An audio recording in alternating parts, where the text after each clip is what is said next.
Jamaica put in once upon a foreign. We are messengers. We are not just, we just go, they just don't go, they go sing. We were sent by the Almighty to come and do this work. If I wasn't sent by the Almighty, I couldn't be around still doing things after so many years in the business. So when you're sent, you have to deliver the message. If you don't deliver the message, then you're going to be in problem. It's our work, we have to do it. You know what I mean? And have to enlighten and open the eyes of the people to what is going on around them. You know what I mean? Because we've been doing it for years. Like the Rastaman tell the people a long time, do not eat from plastic. Do not eat certain kind of food because it's what is killing us. Every next person die, nowadays is cancer. How can so many people be dying by cancer? It's in the water and it's in the food. But if you say this, you have been censored by the big major labels because they're not going to sign it because our message is not conducive to their society or their economical what would say, project. So, you know what I mean? That's where I go. But CoCo Tea still, you know. CoCo Tea still. Did you know that Mexico was part, we don't want to say America was part of Mexico and Mexico was a part of America, but Mexico was America too. Or America was Mexico too. In parts of Texas and all these places was Mexico. And as usual, white people come thief the land. You know, that is why them talk Spanish, because the Spaniards them did there. And now we say Mexicans are aliens. Aliens. And now we hear that them want to make Canada aliens are the citizens of America. That's what they call colonialism. That is how colonialism happening now. For those of us who don't know how people become slaves to another country, or how another country colonize other countries. What is happening now between Canada and America, or I should say, between Trump and Canada, is directly related to colonialism. Real like, wow, dirty laundry in the country, can't trust Uncle Sam. Those of you who don't know the phrase of Uncle Sam, I tell you, the place is downside up, upside down, sideways, crossways. I don't know. The beginning of the end of the dominance of America. Them have a laugh at dominance, or else Trump wouldn't attack when attack against every country. The man against every country. Every country the man against. Believe you me. I don't hear him say nothing about West in the Caribbean yet, you know. We'll see what happen. But it's not easy. It's not easy. And things are pick up now more than ever before. Imagine a president of America come and tell you, say, him want annex the nearest country to him, Canada. Say, him go tariff them until them give in to him proposal that Canada must be the 51st state of America. What a thing. Canada. Canada, Rasta. No. The man I look worries. A trouble the man I look, man. Trouble the man I look. That is the thing. Him use the fentanyl argument for the way I do. But that is not what is his intention. Because I know, say, the amount of drugs will come through Canada is because it will come the other way from America to Canada. It's not the Canadian border. Maybe Mexico, yes, but not Canada. And furthermore, it is a truth and it is a fact that most of the drugs will come in America is American carried going there. America carried going there. But the man is hell-bent and creating problems, man. May I tell you? I wonder when he's going to reach down here. So, it's unfoldable. Yes. Hey, me come to talk to Father God. Me not stay long. Me just come to talk to him for 5 minutes. I hang up. Now, Jesus, imagine, you take my favorite female artist, Whitney Houston.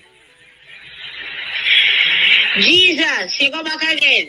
And you take my favorite male singer, Michael Jackson, when you say heal the world. Now, Jesus, you go again. You go as far as you take my favorite boxer, Muhammad Ali.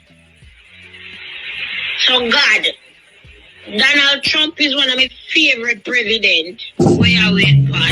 Church and founded the Reformed or Calvinist Church. Henry VIII didn't like being denied this church. William Miller didn't like the Baptist Church and founded the Adventist. Ellen G. White really liked what William Miller said and founded the Seventh-day Adventist Church. Charles T. Russell didn't like the Adventist Church and founded Jehovah's Witnesses. Joseph Smith disliked the Methodist Church and founded the Church of Jesus Christ of Latter-day Saints, the Mormons. John Wesley disliked the Anglican Church and founded the Methodist Church. Some pastors didn't like the Methodist Church and founded the Pentecostal Church. Many did not like the Pentecostal Church and founded thousands of churches like Stop Suffering, Assemblies of God, Light of the World, etc. The evangelical movement came from the Baptist Church, while the different born-again movement came from the evangelical churches. The born-again faith emerged in the late 1930s from the U.S., and it gained popularity in the 1970s and 1980s, its golden age. There are now 35,000 different so-called Christian religions who claims their interpretation of the Bible is the right one. Martin Luther didn't like the Catholic.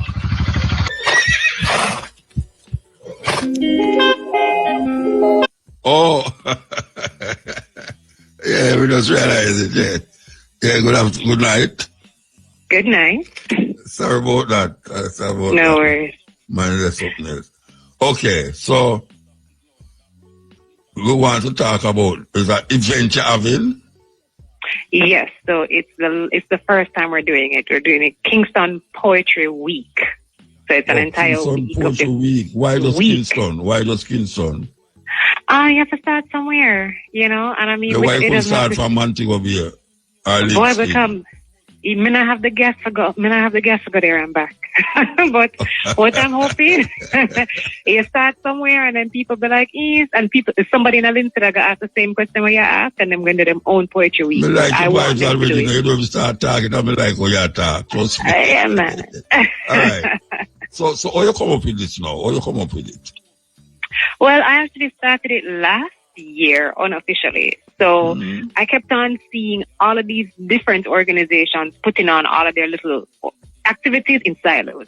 So UA Department of English over there doing a poetry clash. Then this other group called Off the Page Roots is doing a writing workshop, and somebody else. And I said, why we as poets, we're always scattered and we're not working together? Because everybody hold on. Them have a poetry thing I go on for about 30 years now at the end of month. Yeah, Poetry Society of Jamaica. That's one event.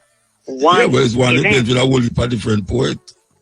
Yeah, I know, and I get it. But again, when you have other events, why are we all trying to promote our individual events on our own? I said, let's just put it all in one umbrella, put all of the poetry events on one poster, and everybody get to promote everything at one time. And I said, let me just all of the poets, them? All of the poets, individual poets, the poetry group. I know poetry having a Jamaica, I know, holy poet. But but we don't know about each other. If you do it in Kingston now, the people them in a Mandeville are going to say, wait, how shall I keep one event at Kingston? I expect all of the poets them to come at Kingston, come take part tonight. No, but I'm not expecting all of them. I expect some of the poets in Mandeville to pick up themselves and do something with themselves too.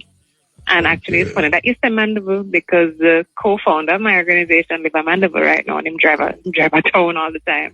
Okay. But we're trying to build up more things. Yeah, I say you have to start somewhere. You can't do everything all at once. You're a poet. I'm going to assume you're a poet. Yes, I'm a poet. You have published work? Yeah, I self-published 2 albums. Oh yeah, so I'm not have none of them. Well, yeah, but I gotta make sure I deal with that after this. How long ago you do them? 2014 and 2018. I bring same one of them come give me. Yeah, mama, I gotta bring it come, man. In a support you there come up. So which part, who play it? Which station I play it? I mean, it tends to be like Christian station, TBC Love 101. Christian station. NCU. So we now want to play because we are not Christian, how it go? You really love trouble, trouble your middle name, though. No. Anybody who conscious can listen to it and appreciate then it. Then come on one Christian station have it? No, I mean, I've been trying to get it out, but I mean, no, to be fair, RJR, I've done my pieces on RJR, I've done my pieces on Roots 96. No, I'm talking about the music where you put out, the poetry where you put out on CD or whatsoever you put it out on. You can't come at each place individual every time you want your poetry be heard. You have to have that's why you put it on CD. Yes, I have it on audio track. So I have an album, so you can read the words and you can listen to it at the same time. I don't want to read the word. I want to hear you. I want to hear you read your poetry. Yeah, man. All right. Well, I have your. When I use CD again, a QR code. You know these things are there. Scan the QR code for that's your phone. That's why I get none of them. I read on radio.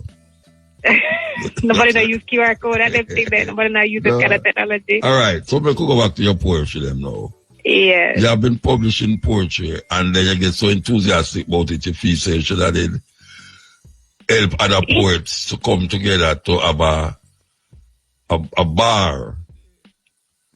Right? Yeah, I mean, my thing is, all right, so I started Jaiku a little over a year ago. And the whole purpose is I want poetry to stop being treated as this kind of bastard outside child. Like when it comes to other art forms, everybody else see them in a certain light. You have professional actors. Anybody who watch Hollywood not gonna ask no question about that. You have professional singers. You have professional musicians. But if somebody talks about, let's say, somebody being a professional poet, I'm looking at it like him mad. I say, wait. So that means them look at me like me mad. But I mean, if I know you, for the rest of we anyway, people look at you like you're mad. They say, no, what? That don't make no sense. And so I am just trying to say, listen, if there are people who just want poetry as a hobby, good for them, all the best. Yeah. But for anybody else who wants to build it up to a certain level and say, yeah, this is what I do, I want them to do that. So it's not even just for me or for people in my age group. Like my dream right now is in another 10, 15 years, when I have career day at school, at Norman Gardens, wherever, Excelsior, wherever, and people say, okay, what you want to be when you grow up? Somebody can say, I want to be a teacher, I want to be a doctor, I want to be a policeman, and somebody can say, I want to be a poet, and nobody not going to ask a question. That's when that happens, I know I'm doing the job right. That is what I'm waiting on. Yeah. Okay. 15 years, that's why I started Jaiku. It's about 15 years, you say? I hope so. Okay. Hopefully less. Okay. All right. Well, you have to publish more though and make yourself be heard more. I'm working on it. All right. So what is this thing going to do now? Tell me what you're going to do to help the poetry go move. What? That is starting. All right. So with poetry, Kingston Poetry Week, we're trying to get more of the poets to come together and be in the same space to network, to be able to collaborate on other events, because we want to get poetry into as many spaces as possible. I feel like just from my own personal experience, and I mean, I've been writing poetry and I've been a poetry lover for the last 15 odd years. And I think that poetry, a lot of how you see it is normally in academic circles. Like people think of poetry as the nursery rhyme you read when you're a picnic, or you have to do the little CXC English literature poem. And then if you go beyond high school, then all right, you do your Masters of Fine Arts, and that's it. But you're not really seeing you don't see poetry being performed in mainstream spaces the way music and dances and songs and Which way you live? Where you live? I am, again, it's just from what I am seeing anyway. No, like where what you I live? am. Where you live? Where you live? Like if the way you have live music nights. Like I'm not seeing as many open mic poetry nights. Now I ask you again, where you live? I live in Kingston. I'm going to ask you a question now. You ever hear about just a far poetry thing we keep every year, 2 times a year? Yeah, exactly. You ever been to any of them? Yes, I have. And you ever been to this poem music festival in Portland? I know, but again, so what would I call that? What do you mean, often? Again, those it's are... a yearly event. The total Yearly. convention is a yearly event. And then Yeah, you have the Calabash. Yeah, in St. Elizabeth. Calabash Again. Literary Festival. Yeah. And then you have poets who appear on stage show where other artists depend. You have in Edna Manley School again, as I say, every last monthly month for 30 odd years. Mm-hmm. So, and I love those. What do you call that? I call all of those wonderful events, but then when I'm just saying the frequency, like when I sit down and think about 22 jerkies every week, Regency at Turnover is every week. Like, I'd love to see if like you could literally say every single week you have another poetry event, like that level of frequency, because those events are fantastic, but I want to see poetry in like everywhere, like the same way you can have almost any given weekend you can hear about multiple live music events and so on. I want to see that, like I want to see poetry everywhere. And so I've been really trying to see if I can get more poets, especially in my age group and going forward. What is your age group? I can't ask a lady her age on here. Why not? You're afraid of your age? When you're young, when you say you don't have an old age, I mean, no old age, you don't want to be young. What is your age? I'm in my 30s. I'm in my 30s. Yeah. So why you can't ask a lady her age? All right. Oh, I ask about her foot, or her back, or foot back, so coffee. Eh? Yes, sir. Yeah, man, poetry, watch out. You ever hear about Jean Breeze? Jean Brenta Breeze, of course. Oh, you ever read any of her poetry or listen to any of her work? Yes, I actually was asked to recite one of her pieces at the Poetry Society of Jamaica Fellowship one time. Natural? Of course, I know Sherry. Poets forget pay, what do you mean?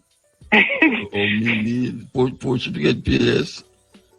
Yes, again, like I love it, and I love that there's so many, but I would just want to see more at a greater frequency. And just like what you said, a lot of these, like Poetry Society of Jamaica is in Kingston, and that happens every month. But then if somebody lives in Mandeville, outside of Yata Safari, twice a year, when else are they going to get poetry? You know what I mean? So, or if you go other parishes outside of this poem Agrafest once a year, and actually I'm actually holding it in Randy Williams this year. This is the first time I'm holding it in Kingston. So like that's the kind of thing I wanted to see more poets come together and leverage the power that we have together, because I feel like there's more that can be happening. Not that there isn't anything happening yet, but I just think that there could be more, and I'd want to see the full potential of poetry come to full bloom. Okay. You want to see like a Sumfest with pure poet? Oh, yeah. Eh? Yes. Yeah. Well, sister, trust me, you have a long way to go. You say I say 15 years? No, I don't. So why you say 15 years, but you have a long way to go? I don't know. I don't know why you say 15. Maybe just plug that out of your foot back, but yeah, I don't know why you say 15 number. years. You just say a number just so. Well, I still want to hear one of your poems, so you're going to say one for me now? Okay, I can say one. This one is called Hope Gardens. Moonlight whispers of war. Flashed backs sheathe plans of ambush. Leaves drop on secret strategy covered with bamboo and courage. The brothers have assembled. Dawn will roar fire and spear of knives and grass. Blades drunk with anger and dew. Gunpowder clouds great house. Floods fields with screams that do not see skin. Justice fights. But hope plants language under tongue.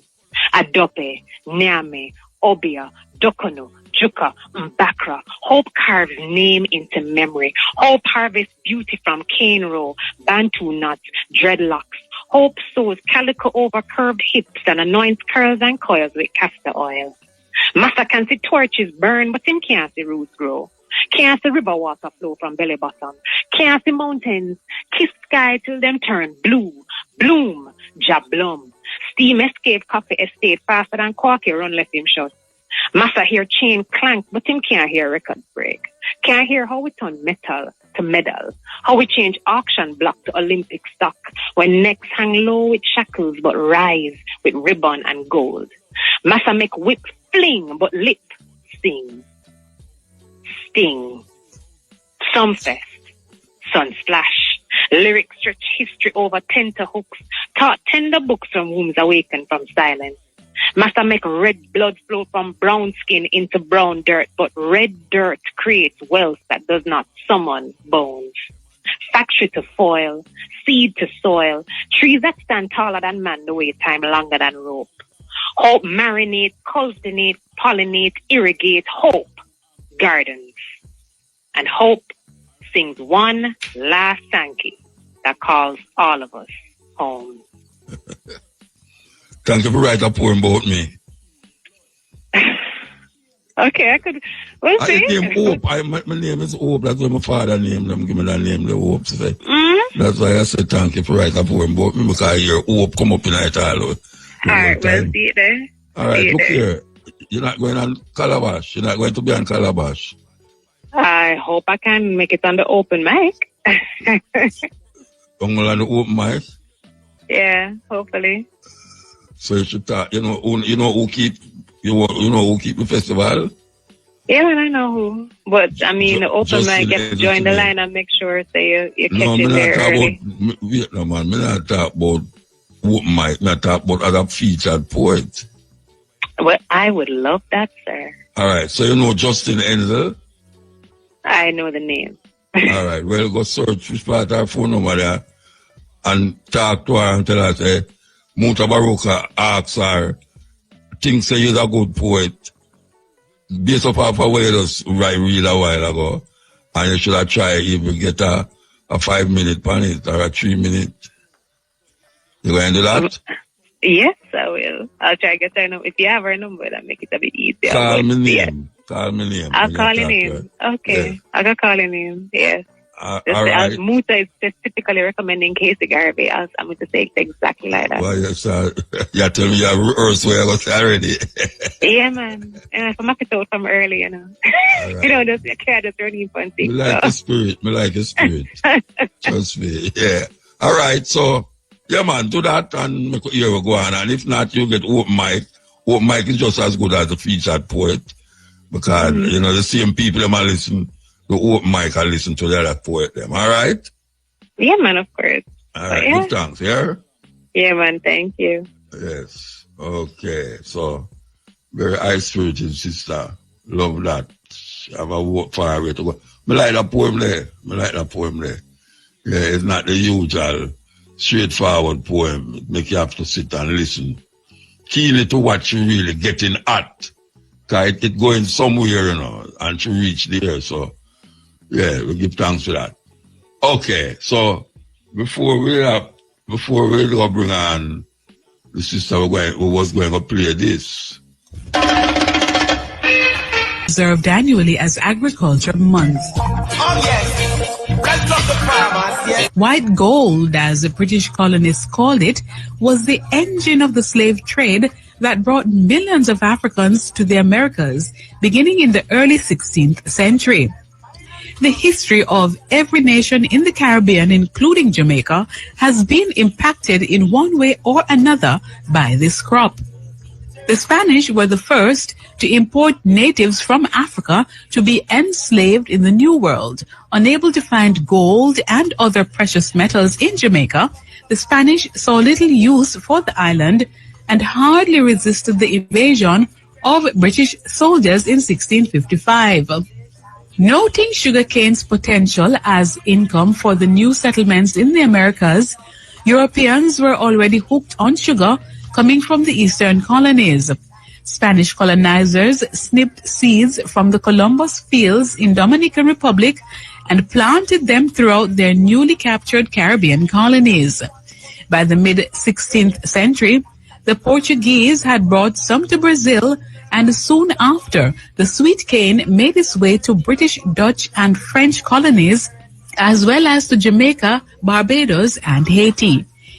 It wasn't long, however, before the early settlers realized they were lacking sufficient manpower to plant, harvest, and process the back-breaking crop. The first slave ships arrived in 1505 and continued unabated for close to 400 years. Most came from Western Africa, where Portuguese colonies had already established trading outposts for ivory, pepper, and other goods. They also embarked on a trade in natives from Africa who they captured to be sold into slavery on sugar plantations in the New World. The human cargo was shipped across the Atlantic on a horrendous voyage known as the Middle Passage. Slavery was the key component in what historians called the Triangle Trade. Natives from Africa, mainly from the Fanti, Ashanti, Coromantee, Igbo, and Yoruba regions, were continually imprisoned and shipped over from Africa, then put to work on sugar plantations in appalling conditions. The slaves would have to be up at 4 o'clock in the morning and work in the fields until sunset. A worker would yield up to 6 tons of raw crop a day. Slaves were burned, strangled, and otherwise tortured to terrorize them into obedience. Slave revolts punctuated the 18th and 19th centuries, and freedom was finally granted in 1838. A drop in sugar prices eventually led to a depression that resulted in an uprising in 1865. The following year, Jamaica became a crown colony and conditions improved. Introduction of banana crops reduced dependence on sugar. Independence from Britain was granted in 1962. The government became a democracy.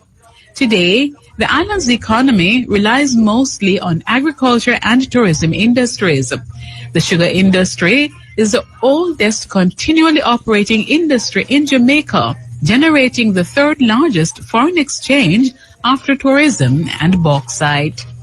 And now, to end the Jamaican roots and culture, our famous black quotation is in the form of a poem. Sugar. Sugar, to my people, you have never really been sweet. You placed the shackles on our feet. To our lips, your taste was deceiving. For centuries, you left our ancestors grieving. Scars exposed from cruel lashes, Africans embroiled in freedom clashes. All because of the sugar cane. My people suffered so much pain. Even after freedom we gained, your legacy with us still remained. Haunted by your strange addiction, diabetes is now our common affliction. A chronic disease, my people, you've seized, as mindlessly our taste buds we tried to please. To break the cycle, we must learn that for your unnatural calories, we should never yearn. S. Surely you have caused us distress. U. Under your spell, our health is a mess. G. Great is our desire for you. A. Afflicted are many by the harm you do. R. Ritualistic lifestyle. Sugar in your coffee, sugar in your tea, sugar in your bloodstream. Sugar, are we free? For Jamaican Roots and Culture, I'm Pat Clark. Interesting.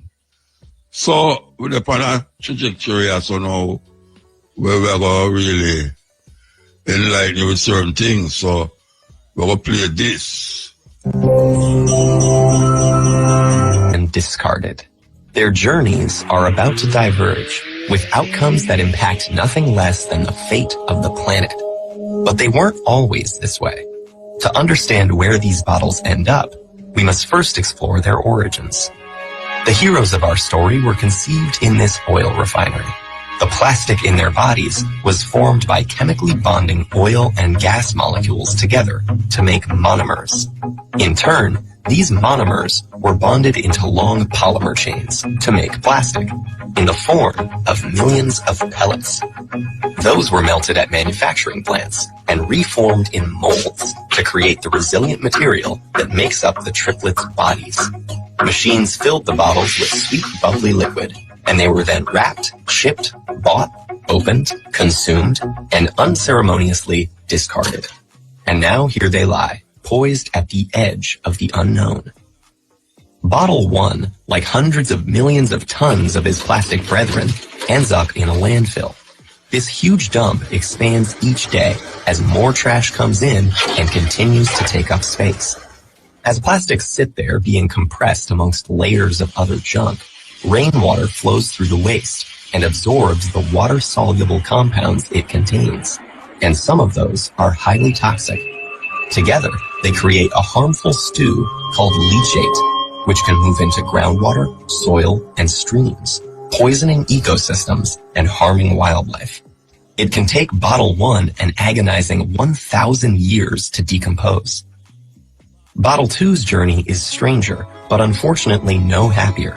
He floats on a trickle that reaches a stream that flows into a river, and a river that reaches the ocean. After months lost at sea, he's slowly drawn into a massive vortex where trash accumulates, a place known as the Great Pacific Garbage Patch. Here, the ocean's currents have trapped millions of pieces of plastic debris. This is one of 5 plastic-filled gyres in the world's seas, places where the pollutants turn the water into a cloudy plastic soup. Some animals, like seabirds, get entangled in the mess. They and others mistake the brightly colored plastic bits for food. Plastic makes them feel full when they're not, so they starve to death and pass the toxins from the plastic up the food chain. For example, it's eaten by lanternfish. The lanternfish are eaten by squid. The squid are eaten by tuna. And the tuna are eaten by us. And most plastics don't biodegrade, which means they're destined to break down into smaller and smaller pieces called microplastics, which might rotate in the sea eternally. But Bottle 3 is spared the cruel purgatories of his brothers. A truck brings him to a plant where he and his companions are squeezed flat and compressed into a block. Okay, this sounds pretty bad too, but hang in there. It gets better. The blocks are shredded into tiny pieces, which are washed and melted so they become the raw materials that can be used again. As if by magic, Bottle 3 is now ready to be reborn as something completely new. For this bit of plastic with such humble origins, suddenly the sky is the limit. Plastic bottle. We take it lightly, but it's not a simple thing. Say, if somebody in Africa, we could say Ghana or Senegal, drink something out of a plastic bottle and cark back the bottle and throw it into the sea, say, there's a possibility that that bottle could reach Jamaica. Yeah? That bottle could reach Jamaica. And then we tell you so that a lot of the hurricane them where you see come over here, so it starts in Africa. It starts from the west coast of Africa and reach over here, so. That wave, there's a certain wave that carries something. Anything that can float will move from Africa and reach way over here, so. So a lot of this thing, sometimes a lot of it is worldwide, not just national, but internationally possible. to somebody poison me from in Africa, they come over here, so. Or we are poison someone from here, so going to Cuba. Them kind of way there. Everything is connected. And we have to understand that. The water we are drink. The water we are drink, may I tell you. Listen. Well, do you know what's in your drinking water? A shocking Associated Press investigation found various pharmaceuticals in the drinking supplies of at least 41 million Americans. Tainted water was found from New Jersey to California.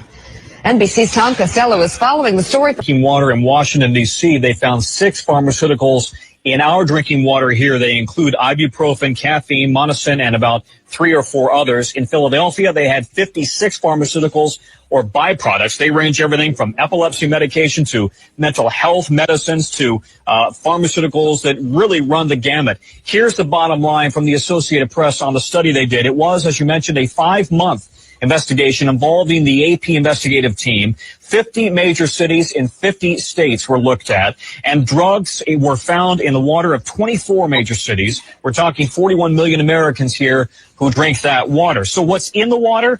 Everything from acetaminophen and ibuprofen to mood stabilizers, antibiotics, angina, heart, as well as cholesterol drugs, and even sex hormones. The trouble here, Meek, is that the federal government does not test specifically for pharmaceuticals in the water. And in fact, there is no way to scrub water that is in a treatment plant for pharmaceuticals.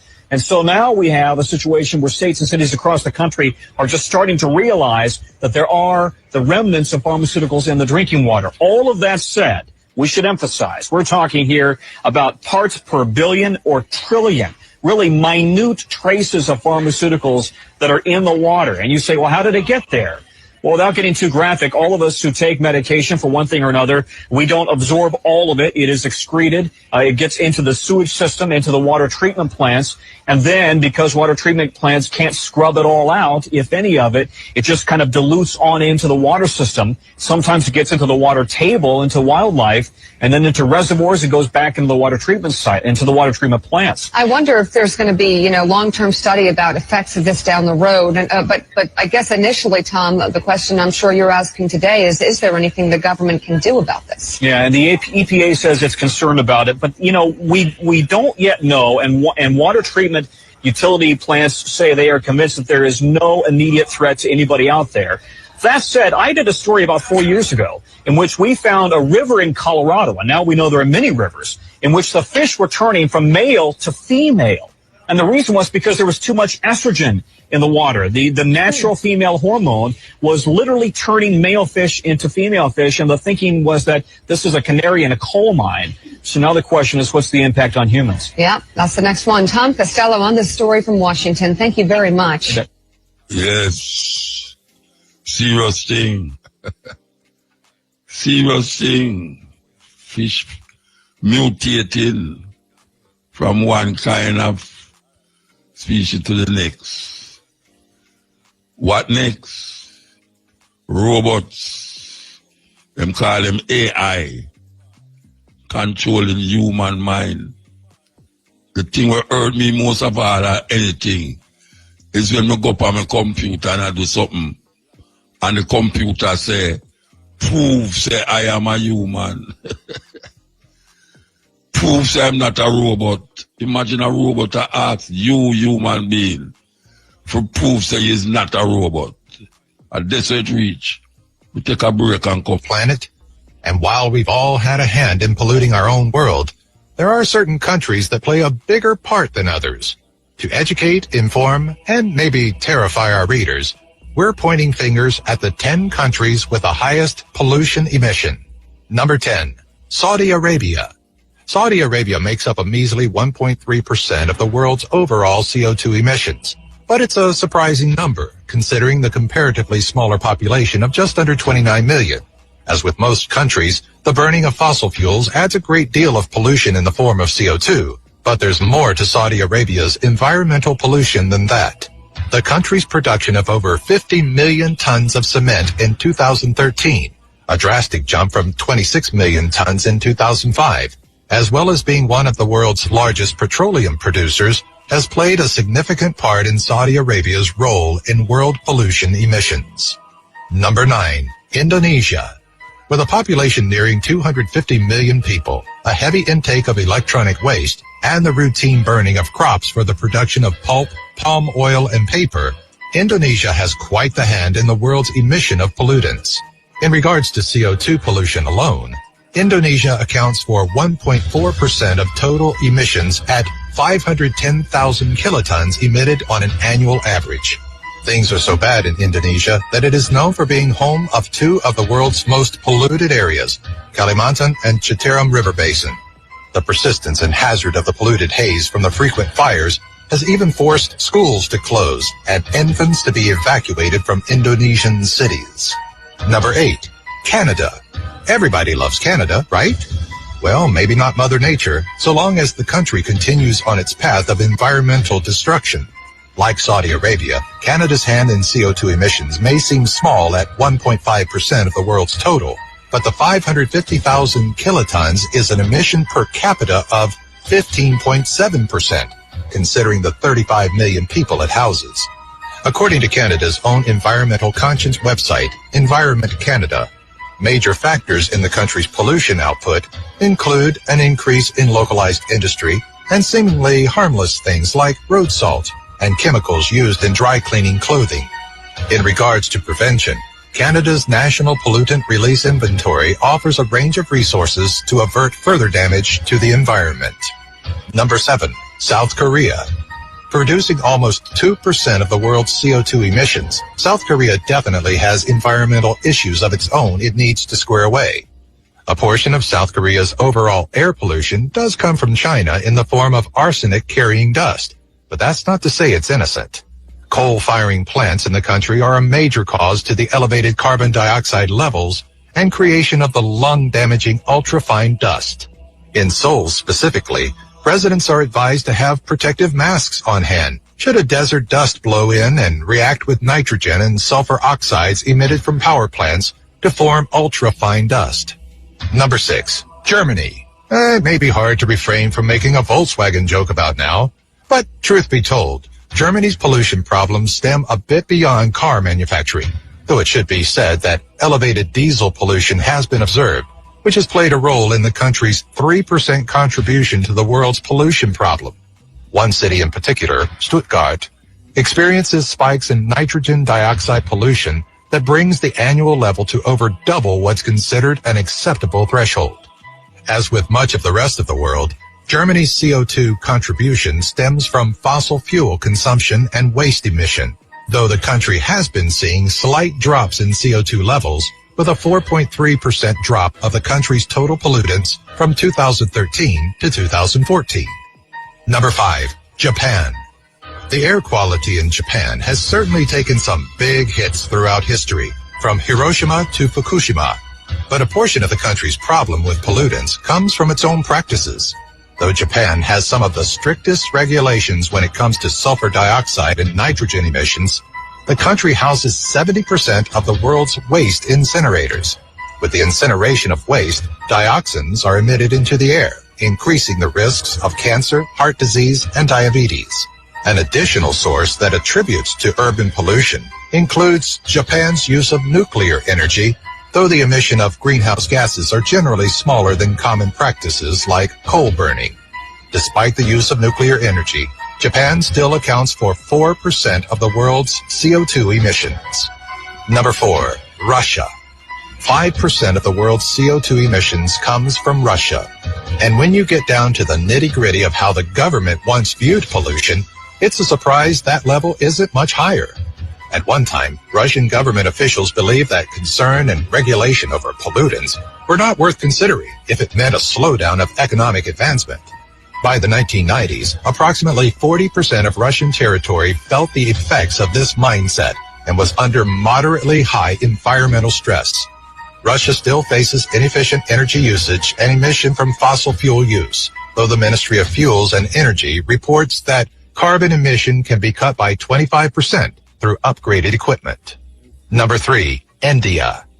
Approximately 6% of the world's CO2 emissions comes from India, but it also has one of the lowest emission per capita numbers due to its larger population of over 1.2 billion people. Regardless, the country faces an ecological crisis due to the burning of fossil fuels, more specifically diesel from vehicles and factories. It's a small role in the big picture, but Hindu cremation practices are also a hindrance to the environment, as the public burning of a deceased person releases carbon dioxide and mercury. Families also utilize cow manure and other agricultural waste as cooking fuel, meaning each household practicing these methods are contributing to the country's overall pollution. Number 2, United States. Making up about 15% of the world's total CO2 emissions, the United States produces over an approximate 5 million kilotons of CO2 a year. In 2014, the American Lung Association reported that around half of the United States' 300+ million population was living in areas of dangerously high air pollution levels. Beyond just CO2 emissions, warmer temperatures are causing an increase in ozone levels in cities like Los Angeles, New York, Chicago, and Las Vegas. What's causing the increase in air pollution in the states? Everything from overuse of fossil fuels to oil spills to pesticides have all played a part in crippling the country's environment. Number 1, China. China being at number 1 is probably not a huge surprise, but it's still shocking to know that nearly 30% of the entirety of the world's CO2 emissions, or twice that of the United States, comes from this country. With a population of over 1.3 billion people and cities almost completely covered in a hazardous smog, China is constantly facing an environmental crisis. So much so that it's believed that only 1% of the country's city population is breathing air considered safe by European Union standards. A reliance on coal burning for heat, an increase in industrial plant usage, and unfortunate weather patterns that don't allow for the escape of pollution have made parts of the country dangerous to live in. Were you surprised to see a certain country on this list? Do you have an idea for a future Top 10 video? Let us know in the comments section below. Be sure to follow us on Twitter, Facebook, and our website, top10archive.net. Yes, I tell you. See, we're playing these things because we know say you're not going to hear it nowhere else. Yes, we're playing them because we know say it's very important that you know these things, that you can make decisions in your life for yourself. Because they're not making no decision for you again that have your interests at heart. Your interest is the last thing that is on them list, if it's on them list in the first place. So when we play these things, it's really generate a certain interest in self and see what you can do to help yourself, to prevent yourself from falling in the trap that them setting for you. Because we see so much young people are dead now that grandmothers is burying their grandchildren. And we're not talking about the car accident them. We're talking about the things them that young people are consumed nowadays and full up the hospital them. Young people is dying. That's why them I say no, them need more young people in the system, because them need workers that can facilitate them development. And it's the old people them is living too long. This is the continent. You take a break and come forward. We're going to feature the music of CoCo Tea. As you might have known by now, CoCo Tea passed away in Florida. We want to play music them. So from 12 to the end of the program, we're going to feature CoCo Tea. Okay, so we could continue the education, yeah, so, and the inward search for self with these clips that we have here. Listen to this. The meat you are eating tannamase enzyme, or meat glue, which the meat industry uses to take meat scraps and glue them together to form a brand new solid piece of meat. And they take these glued pieces of meat and sell them at a premium as though they're an actual fillet. It's really genius if you think about it. Take the scraps and sell them for a higher price than what you would sell the actual original cut for. So yeah, welcome to 21st century capitalism. They do this with beef, with pork, with chicken, because what transglutamase enzyme does is it bonds proteins to proteins. And it's an ingredient that's commonly found in chicken nuggets, sausage, chicken imitation crab, but it's also found in bread and cheese. So the USDA allows this ingredient in our food as long as it's listed on the label. Sometimes it's listed as TG enzyme, sometimes it's TGP, and sometimes it's just enzyme, as is the case with this package of English muffins, which also comes with a warning that I'll read to you right now. Warning: consuming this product can expose you to chemicals which are known to the state of California to cause cancer and birth defects or other reproductive harm. The FDA does not advise people to stop eating baked, toasted, or fried bakery products. So they're saying this food causes cancer, but we want you to eat it anyway. Sincerely, the U.S. government. Now, I wonder how many people helped craft that warning who also have ties to Big Pharma that's going to produce and sell all of the drugs to make us feel better after we have symptoms from eating poison. Now, meat glue and a number of other additives that can be found in U.S.-based products, just like this one, have been banned in the EU, but they're still legal in the United States. So, you know what they say. USA.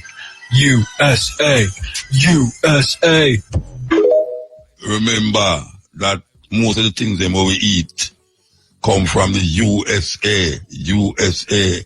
Believe you me, it's a serious thing. Serious thing. Okay, here we go. In this video, you'll learn about 3 unforgettable black historical figures that you were never taught in school, but helped in shaping global history in very significant ways. From discovering and leading a band of free slaves to forming a new settlement in a new land, to the tale of a woman demanding that her right be respected in a time when women were not regarded with any significance. What you'll learn shortly will blow your mind. Let's get right into it. Gaspar Yanga. Gaspar Yanga is popular as the Primer Libertador de America, or First Liberator of the Americas. He is notable for leading one of colonial Mexico's first successful slave uprisings, and would go on to establish one of America's earliest free black settlements.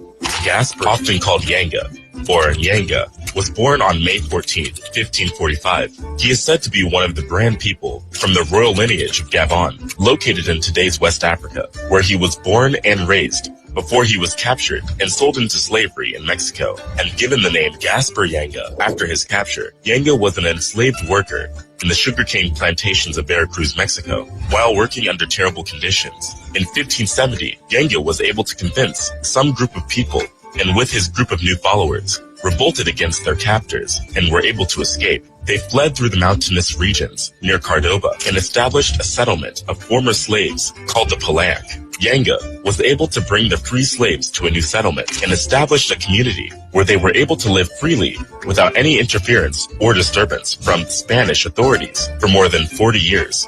Yanga assumed the role of spiritual and military leader and was able to structure an agricultural community that performed effectively and also produced in an ordered capacity. Under his leadership, the community easily grew in strength and was able to expand to other locations. Although there is no clear record of how this movement developed, by 1609, this community of former slaves included more than 500 men, and consequently, there were rumors that Yanga and his men were planning a large-scale revolt against the Spanish authorities. Yanga also had a band called the Cimarrones.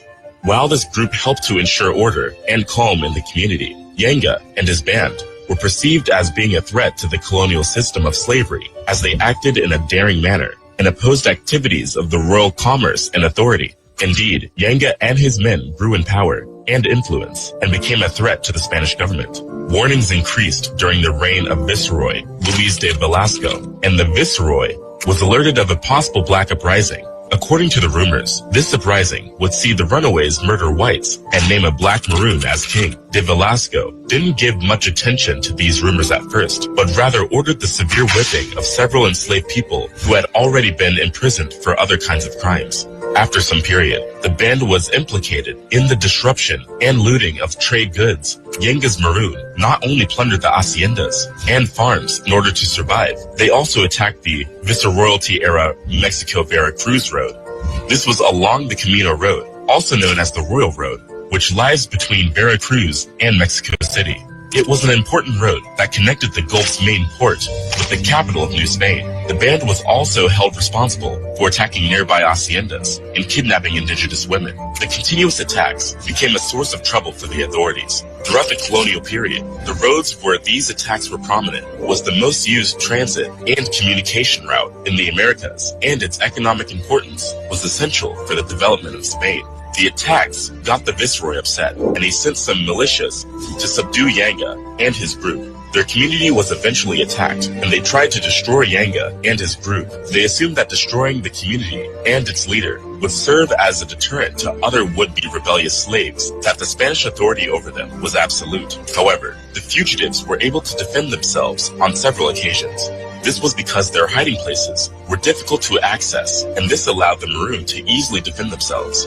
The rebellion was really fatal. The losses were high, and led to several further attacks on the Royal Road, which further destabilized the Viceregal economy. The Spanish authority eventually became helpless, as this clearly proved that waging a war against the Maroons was an unprofitable and hopeless enterprise. In 1609, there was news that the Africans intended to kill the inhabitants of the capital and crown Yanga as king. This really got the viceroy upset, and he quickly instructed the Spanish authorities to send a well-armed militia to defeat Yanga and his palanque. The troop of about 550 were led by Pedro Gonzalez de Herrera, and they marched out from Puebla. About 100 soldiers in the troops were regulars, while the rest were conscripts and adventurers. The Maroons, on the other hand, were an irregular force with 100 fighters holding firearms and the other 400 armed with stones, machetes, bows, and arrows. At this time, Yanga was already old, so the troop was led by Francisco de la Matosa, an Angolan. Yanga was able to use his troop's superior knowledge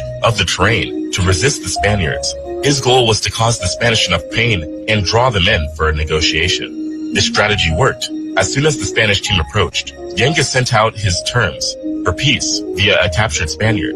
He made a deal which was similar to that made between the Indians and Spaniards, which ended their hostility.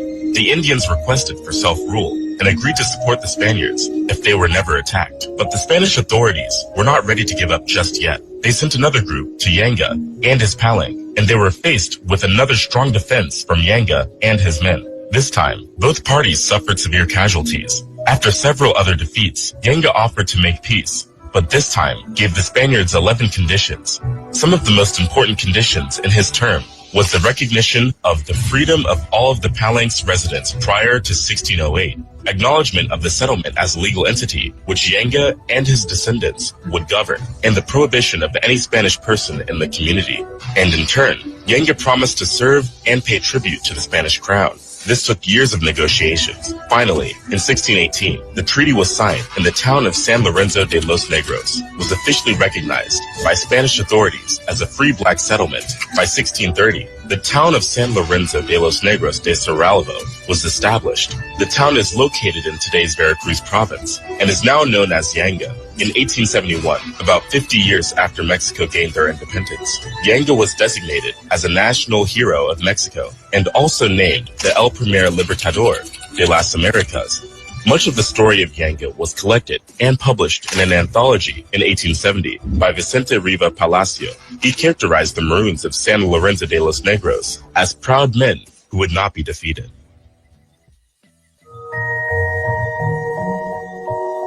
Defined by the activities of the male Spanish conquistadors and governors, whose names mark several streets and cities like Coronado, Peralta, de Vargas, The efforts of these men brought families of soldiers to settle in areas now called New Spain. Their efforts was to get back lands originally occupied by indigenous Pueblo peoples since the 13th century. There are so many documented horrors inflicted on the Pueblo people during the claim of their land by the Spanish. The victory over the Pueblo people are celebrated during the Entrada and other fiestas. However, while this happened, one woman was challenging the effort of the Spanish authority to affirm the survival of Catholicism and Spanish bloodlines while suppressing other faiths and ethnicities.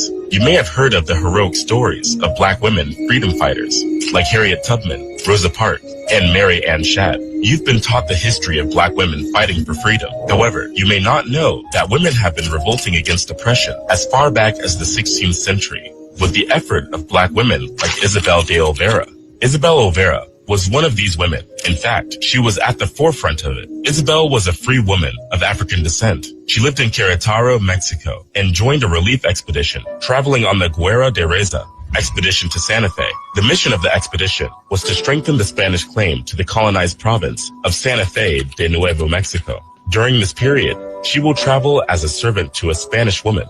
Although there is just very little story about her that is known, her impact and commitment to the liberation of enslaved African Americans remains a remarkable influence in Black history. She is well known for an extraordinary deposition that she filed with the mayor of Querétaro, Don Pedro Lorenzo de Castilla. She stood before 3 witnesses, a free black man, a mestiza woman, and a black slave woman, and dictated the following. I'm going on the expedition to New Mexico and have some reason to fear that I may be annoyed by some individual since I am a mulatta, and it is proper to protect my rights in such an eventuality by an affidavit showing that I am a free woman, unmarried, and the legitimate daughter of Hernando, a Negro, and an Indian named Magdalena. I therefore request your grace to accept this affidavit, which shows that I am free and not bound by marriage or slavery. I request that a properly certified and signed copy be given to me in order to protect my rights, and that it carry full legal authority.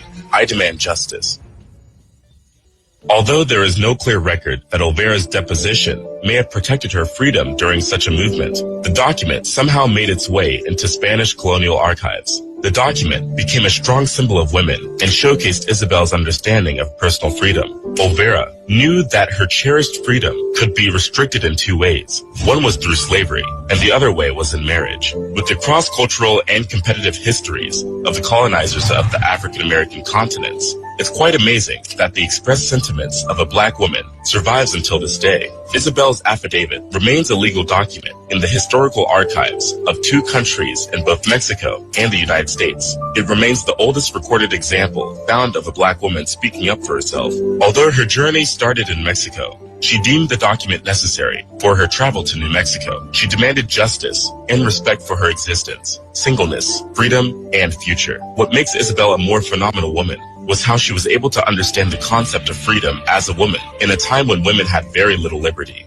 Not to mention that she was a black woman with a mixed racial heritage. The confidence embedded in her statement remains inspirational, and her character and determination would help lift the voices and strengthen the resolve of so many other freedom fighters. Isabel made her freedom a priority, and in Querétaro, her freedoms were a matter of public knowledge. The 3 witnesses also verified that Isabel de Olvera was an unmarried mulatto woman of free status. While she was scared that her freedom may be challenged as she moved up north, she still went on the journey, even though she knew that she may be annoyed by some individual, as she called it, on her expedition to New Mexico. Her powerful words still remain relevant even in our world today, as we live in a time when certain rights and liberties of women are being constantly threatened and trifled. It wasn't out of place that her rights would be trampled on while traveling with 73 soldiers. They took several items, such as food, livestock, and other supplies including nails, medicine, boots, powder, silver daggers, silk hats, linen shirts, and 8 dread bars of soap.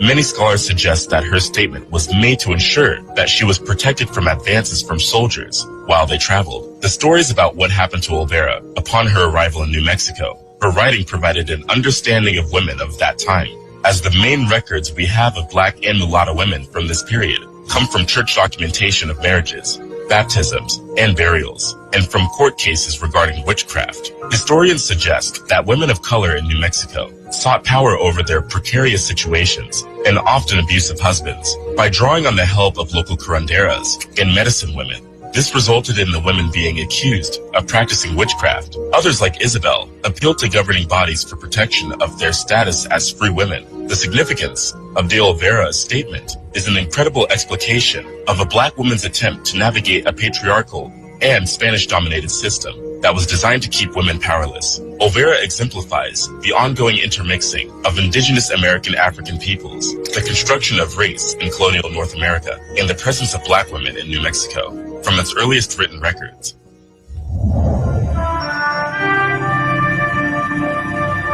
Portuguese-controlled Moroccan town of Azamor, right on the Atlantic coast. It was sold to a Spanish nobleman, Andrés Durantes de Carranza. The nature of slave trade in Spain was quite different from what was seen in the transatlantic slave trade.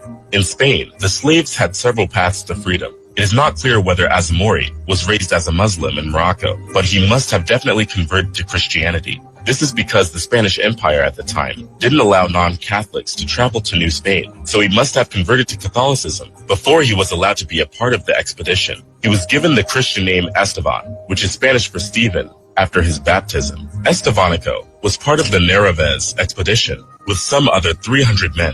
The expedition was led by the newly appointed governor of La Florida, Panfilo de Narvaez. They left Cuba in February 1528 on a mission to go to Isla de las Palmas, near present-day Tampico, Mexico. They planned to establish new settlements in that region. However, strong winds forced them to the western coast of Florida. The fleet fortunately landed in present-day St. Petersburg, Florida, on the shores of Boca Ciega Bay. Narvaez was dissatisfied and ordered his ships with 100 men and 10 women to sail north in search of a large harbor, which he was assured was nearby. He then led another 300 men with 42 horses and moved along the coast with hopes of rejoining with his ships at the large harbor.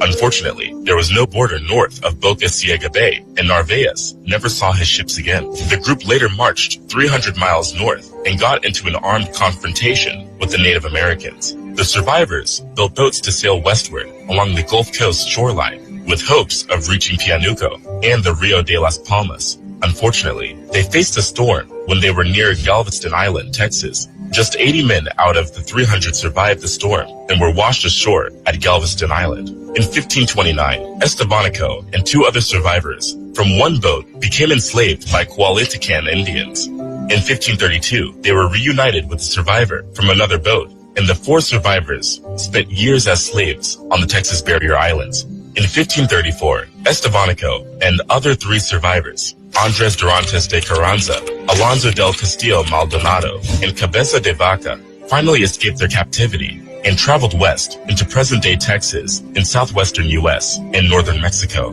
They became medicine men. As medicine men, they served as traditional healers and spiritual leaders, serving the indigenous people of the Americas. They became the first Europeans and Africans to enter the American West. They walked a total of 2,000 miles after landing in Florida and finally reached the Spanish settlement in Sinaloa. After some time, they left there and traveled 1,000 miles to the south to Mexico City. Traveling as medicine men, Estevanico and his other 3 companions were welcomed and treated with great respect. They were offered food, shelter, and gifts from different villages, who also held celebrations in their honor. They moved from one village to another, and oftentimes followed by more than 3,000 people. Estevanico and his other 3 companions traveled through different parts of the continent and western Mexico, into the Sonoran Desert, to the region of Sonora in New Spain, which is present-day Mexico. After finding a small Spanish settlement, the 4 survivors traveled 1,000 miles to the south of Mexico City and arrived in July 1536. In 1542, Cabeza de Vaca published the Relación, a book that chronicled their 8-year survival journey and also detailed the life of Estevanico. It was reprinted in 1555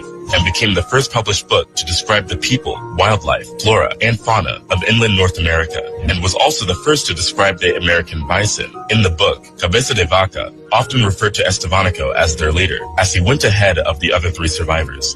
He had learned some parts of the indigenous language and was able to interact with them. When Estevanico arrived in Mexico City, Antonio de Mendoza, who was the viceroy of New Spain, appointed him as the guide in expeditions to the north. In 1539, Estevanico left Mexico City and traveled to Sinaloa. There, he accompanied Friar Marcos de Niza as the guide in search of the fabled 7 cities of Cibola, preceding Coronado by a year. Estevanico was also appointed by the viceroy of New Spain in 1539 to serve as the main guide for a return expedition to the southwest, led by Fray Marcos de Niza. He went ahead of the main team with another group of Sonoran Indians. During this period, he was instructed to communicate back to the main party by sending crosses. It was agreed that the size of the cross should be equal to the wealth discovered. One day, a cross arrived that was as tall as a person, and this caused Niza and his main party to step up their pace in order to join the scouts. This happened when Estevanico reached the village of Huaca, which is in present-day New Mexico. Sadly, this was where Estevanico met his end. Marcos de Niza reported in his own accounts that Estevanico was killed in the pueblo of Huaca in 1539. Estevanico became the first non-native to visit Pueblo lands. There is no clear record of the cause or manner of Estevanico's death, and there may never be any. All of the stories of his death are based on legend and speculation. Some historians have also narrated that he was killed because the Zuni did not believe that he was a representative of the European party. Others speculate that he was killed for demanding turquoise and women. Another account said that because Esteban wore owl feathers and carried a medicine man's gourd, the Zuni people may have thought that he was impersonating a medicine man, which made them kill him. A different account in 2002 by Francisco Mara suggested that the Zuni did not kill Estevanico, but rather he and his friends remained among the Ashui people, who probably helped him fake his death so he could regain his freedom. Some folklore even say that the Kachina figure, Chacuena, is based on Estevanico. However, both in historical and modern depictions, Estevanico is shown as a great explorer, a physical and moral guide, and a conquistador. If you found this video valuable, we're just scratching the surface with our history. The video on the screen shares some more Black history. Yes. Some things where you might not have heard before. We just present it to you. Did you know that Mexico was part of, I would want to say America was part of Mexico, and Mexico was a part of America, but Mexico was America too. Or America was Mexico too. In parts of Texas and all these places was Mexico. And as usual, white people come thief the land. You know, that is why them talk Spanish, because the Spaniards them did there. And now we say Mexicans are aliens. Aliens. And now we hear that them want to make Canada aliens or the citizens of America. That's what they call colonialism. That is how colonialism happening now. For those of us who don't know how people become slaves to another country, or how another country colonize other countries, what is happening now between Canada and America, or I should say between Trump and Canada, is directly related to colonialism.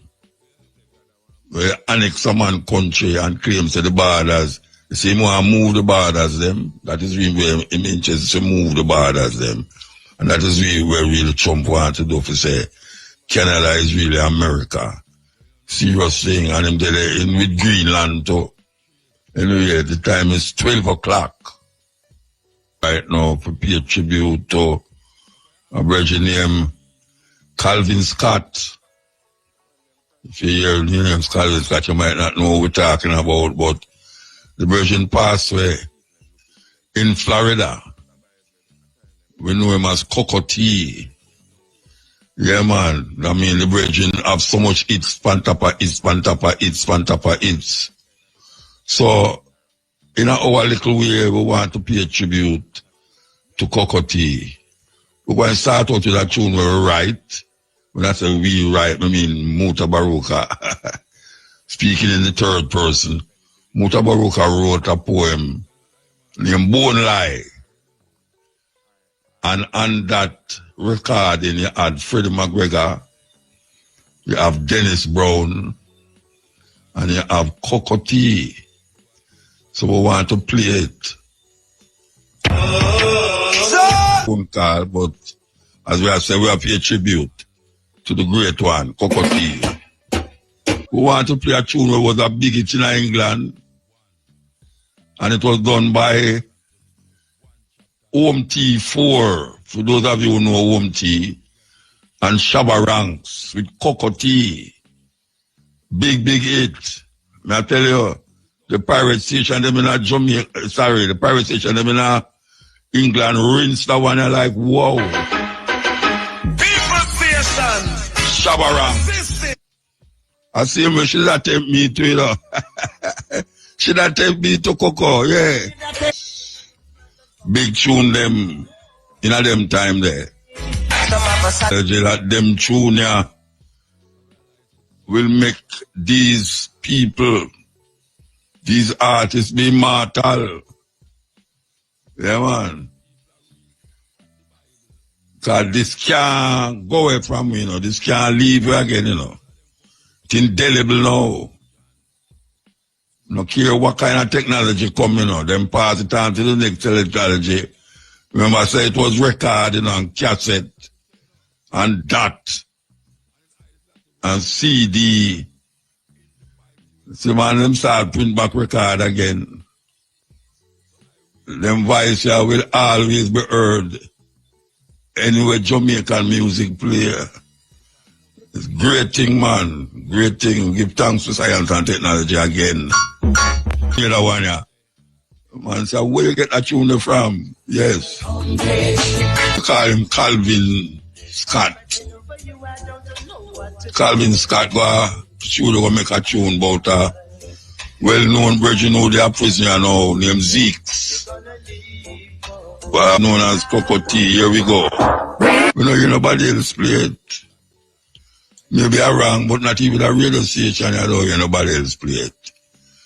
And the tune don't know about the night, or what them call gun lyrics or not. It's just a tune where deal with social, it's a social commentary. So I don't understand why nobody know want to play it except me, but I guess that's how it go. So here we go now. We have played the Virgin Gone, but as we say, the tune them live on, and nobody can stop the music. Can't stop it, no matter what them do. Here we go. I don't know if it's the last tune him release or the last tune him record. Because I know that some man record music and, you know, hear it released for a long like a while, but I don't remember no tune after that tune, yeah. I don't remember none, but somebody can call me and tell me. RFM, #1. We started out the first 2 hours playing some clips about different subjects, but subjects that relate to where we are dealing with, and where the people them are dealing with, and where the people them don't know. But we use the program all the while to bring them attention to these things. And then the next 2 hours from 12 o'clock, we've been playing CoCo Tea. You know, the CoCo Tea Passway. 11th and 11th of March. Yes, in Passway. And we have been paying tribute to CoCo Tea. So we give thanks to the moment and the time and the energy. Give thanks to all the ones who stay with me. You know, you nobody call. I them no want dropping at the middle of the music because they want to hear CoCo Tea. So we'll be back here a little more from this, from 2 o'clock to 5:45 with the stepping razor, the art of war. We continue. We continue the time we have. A CoCo Tea still, you know, CoCo Tea still, yes.